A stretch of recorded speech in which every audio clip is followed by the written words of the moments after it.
Selamat pagi dan salam sejahtera bagi kita semua. Kita berjumpa lagi dalam Renungan Pagi Bersama edisi Minggu 7 November 2021. Kita siapkan firman Tuhan dari Rut pasal 4 ayat 1 sampai dengan ayat yang ke-12. Mari kita berdoa. Sungguh kami bersyukur di pagi ini, di hari Minggu, di mana kami boleh menyatakan pujian dan penyembahan kami kepadamu pada pagi ini. Tuhan mengaruniakan hari baru bagi kami semua. Dan kami akan mendasari ibadah kami pagi hari ini dengan firman Allah. Mohon Roh Kudus memimpin kami semua.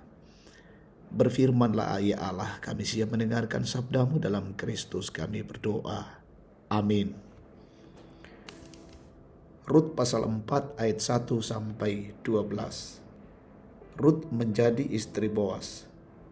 Boas telah pergi ke pintu gerbang dan duduk di sana. Kebetulan lewatlah penebus yang disebutkan Boas itu. Lalu berkatalah Boas, "Hai saudara, datanglah dahulu kemari, duduklah di sini."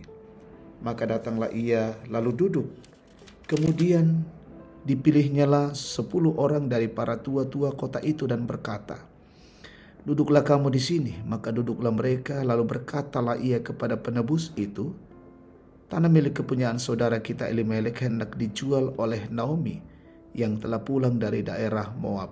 Jadi pikirku, baik juga hal itu kusampaikan kepadamu sebagai berikut. Belilah tanah itu di depan orang-orang yang duduk di sini dan di depan para tua-tua bangsa kita.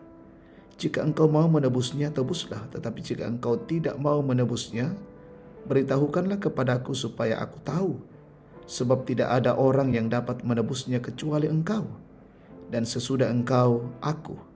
Lalu berkatalah ia, "Aku akan menebusnya."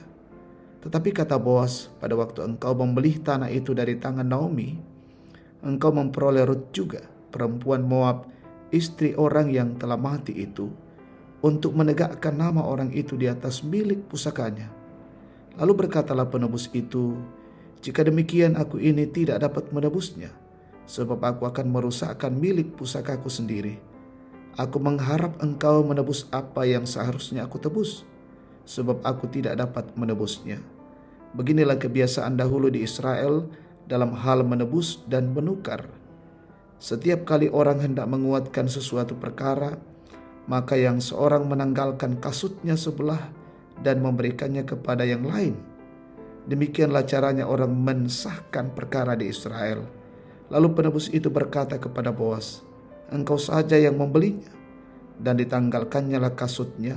Kemudian berkatalah Boas kepada para tua-tua dan kepada semua orang di situ, "Kamulah pada hari ini menjadi saksi bahwa segala milik Elimelek dan segala milik Kilo dan Mahlon aku beli dari tangan Naomi, juga Rut perempuan Moab itu, istri Mahlon, aku peroleh menjadi istriku untuk menegakkan nama orang yang telah mati itu di atas milik pusakanya. Demikianlah nama orang itu tidak akan lenyap dari antara saudara-saudaranya dan dari antara warga kota. Kamulah pada hari ini menjadi saksi." Dan seluruh orang banyak yang hadir di pintu gerbang dan para tua-tua berkata, "Kamilah menjadi saksi. Tuhan kiranya membuat perempuan yang akan masuk ke rumahmu itu sama seperti Rahel dan Lea, yang keduanya telah membangunkan umat Israel. Biarlah engkau menjadi makmur di Efrata dan biarlah namamu termasyur di Betlehem. Keturunanmu kiranya menjadi seperti keturunan Peres yang dilahirkan Tamar bagi Yehuda, oleh karena anak-anak yang akan diberikan Tuhan kepadamu dari perempuan muda ini." Amin. Tema kita hari ini, Sang Penebus, Tomang Laabak. Menemukan orang yang memiliki ketulusan di zaman ini sudah sangat sulit. Apalagi ketika berbicara soal menerima orang lain apa adanya. Manusia terkadang melihat bibit, bebet, dan bobotnya dulu. Boas adalah tuan tanah yang kaya dari Betlehem, petani yang murah hati, yang memperhatikan kesejahteraan hidup buruh taninya. Laki-laki yang sungguh bertanggung jawab. Pada suatu waktu Boas diperhadapkan dengan suatu keadaan. Dalam hal ini seorang janda yang bernama Rut meminta perlindungan daripadanya. Sebagai seorang yang bertanggung jawab akan hal tersebut, Maka ia tahu bahwa sebelum dirinya masih ada yang lebih berhak akan hal itu, tidak lain adalah seorang kerabat yang lebih dekat. Tidak disebutkan namanya. Katakan saja si A. Awalnya si A menerima, namun ketika si A mendengar bahwa Ruth pun akan menjadi istrinya untuk menegakkan nama suaminya yang telah meninggal, maka ia pun menolak karena bagi si A itu akan merugikan dia. Boas sebagai kerabat berikutnya yang juga bertanggung jawab akan hal itu di depan para saksi yang menyatakan kesediaannya tanpa hitung-hitungan seperti si A. Boas memberikan perlindungan seperti yang diminta oleh Ruth. Boas mengangkat nama atau derajat dari keluarga Naomi dengan cara menebusnya. Inilah respon Boas yang dipakai Tuhan untuk menyatakan anugerah dan belas kasihannya pada Ruth, umat manusia. Di dalam Yesus Kristus, Allah menyatakan belas kasihan dan memberikan pertolongannya kepada umatnya. Ia menganugerahkan putra tunggalnya untuk mengangkat manusia dari dosa atau rasa malu dan menyelamatkannya. Yesuslah Sang Penebus dosa manusia.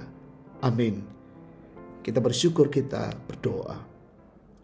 Terpujilah Allah Tuhan yang mengaruniakan kesempatan waktu di mana kami mendengarkan firman Allah menjadi tuntunan dan pedoman dalam perjalanan hidup ini, dan terus memberikan keyakinan bagi kami bahwa kasih karunia Allah di dalam Yesus Kristus yang menebus dosa-dosa kami umat manusia lewat pengorbanannya di kayu salib, dan itu akan menjadi penuntun perjalanan hidup kami. Kami berdoa untuk perjalanan hidup hari ini, terkhusus di Minggu Raya ini, dalam mempersiapkan hati dan hidup dan keluarga kami untuk beribadah kepada Tuhan dalam Minggu Raya. Perkenankan kami menikmati persekutuan bersama dan memuji membesarkan nama Tuhan. Berkati setiap pelayanan-pelayanan yang dilakukan di tengah-tengah persekutuan pada pagi hari ini, Jemaat Kota Cabang Kebaktian Bogor. Berkati ya Tuhan, umat Tuhan dimanapun berada. Mungkin ada yang sakit, Tuhan sembuhkan, yang berduka hiburkan, yang lalai ketuk patun mereka, yang mengalami pergumulan Tuhan teguhkan.